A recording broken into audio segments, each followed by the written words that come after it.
তো বেগুন দিয়ে বেগুনি না খেয়ে আরও যে সবজি সহজলভ্য আছে সেটা দিয়ে খেলেই হয়, আমরা তাই খাই।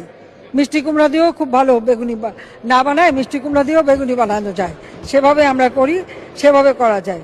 মাংসের পরিবর্তে এখন কাঁঠাল, এবং এই কাঁচা কাঁঠাল, এই কাঁঠালের কাবাব হয়, কাঁঠালের বার্গার হয়, কাঁঠাল নানাভাবে কিন্তু আমি কিন্তু করি আমাদের বাড়িতে।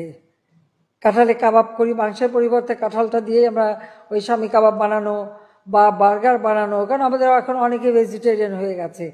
ডিম সিদ্ধ করে আপনি যদি জিপলগে করে ডিপেও রেখে দেন, ডিম ভালো থাকে অনেক দিন।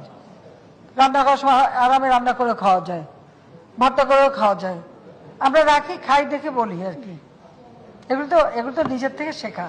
এখন থেকে কাঁচামরিচ কিনে রোদে শুকায় রেখে দেন, বর্ষাকালে যখন দাম বাড়বে ওটা কিছু একটু পানিতে রাখলে কিন্তু আবার তাজা হয়ে যায়, আবার রান্না করে খাওয়া যায়। সহজ বুদ্ধি। টমেটো, অতিরিক্ত টমেটো হয়েছে বলছে কি করব, আমরা রোদে শুকায় রেখে দেন। পেঁয়াজ ছাড়াও কিন্তু রান্না হয়। হ্যাঁ, আমি কিন্তু করি, আমি করি তো, আমাদের বাসা করে।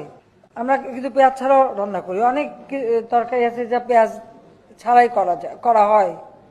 আপনারা যদি প্রেসার কুকারে মাছ 1 ঘন্টা 10 মিনিট সিদ্ধ করেন, মাছের কিন্তু কাঁটা নরম হয়ে যায়। মাছ মাছের মতনই থাকবে, কিন্তু কাঁটা নরম হয়ে যাবে, এবং আপনারা সেটা বাচ্চাদেরও খাওয়াতে পারবেন, এতে কোনো অসুবিধা হয় না। কাজে আমরা কিন্তু এটা করি, একটু রেসিপিও দিয়ে দিলাম সাথে, যাতে।